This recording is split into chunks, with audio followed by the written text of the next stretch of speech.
Hormuz প্রণালীতে উত্তেজনা প্রশমন ও দ্রুত স্বাভাবিক নৌ চলাচল ব্যবস্থা ফিরিয়ে আনতে ইরানের প্রতি আহ্বান জানিয়েছে চীন। আজ বৃহস্পতিবার 16 এপ্রিল এক বিবৃতিতে চীনের পররাষ্ট্র মন্ত্রণালয় এই তথ্য নিশ্চিত করেছে।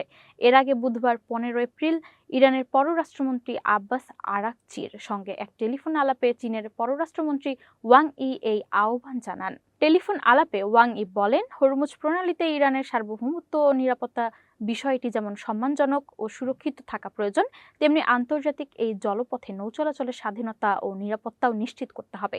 এই প্রণালী দিয়ে স্বাভাবিক বাণিজ্য ও জাহাজ চলাচল সচল রাখার বিষয়ে আন্তর্জাতিক সম্প্রদায়ের ব্যাপক আগ্রহ ও স্বার্থ রয়েছে।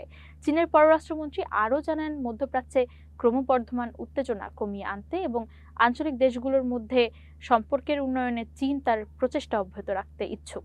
মূলত হরমুজ প্রণালী দিয়ে বিশ্বব্যাপী তেল ও গ্যাস সরবরাহের প্রায় 1/5 পরিবাহিত হয়। ফলে এই পথে মার্কিন নৌ অবরোধ বা যে কোনো ধরনের সামরিক অস্থিরতা বেইজিং এর জন্য গভীর উদ্বেগের কারণ হয়ে দাঁড়িয়েছে। বিশ্লেষকরা মনে করছেন, যুক্তরাষ্ট্র ও ইরানের মধ্যে চলমান সংঘাতের ফলে জ্বালানি বাজার অস্থিরতার মুখে পড়েছে। এই সংকট উত্তরণে চীন এখন তেহরানের উপর চাপ ও আলোচনার দ্বিমুখী কৌশল অবলম্বন করছে।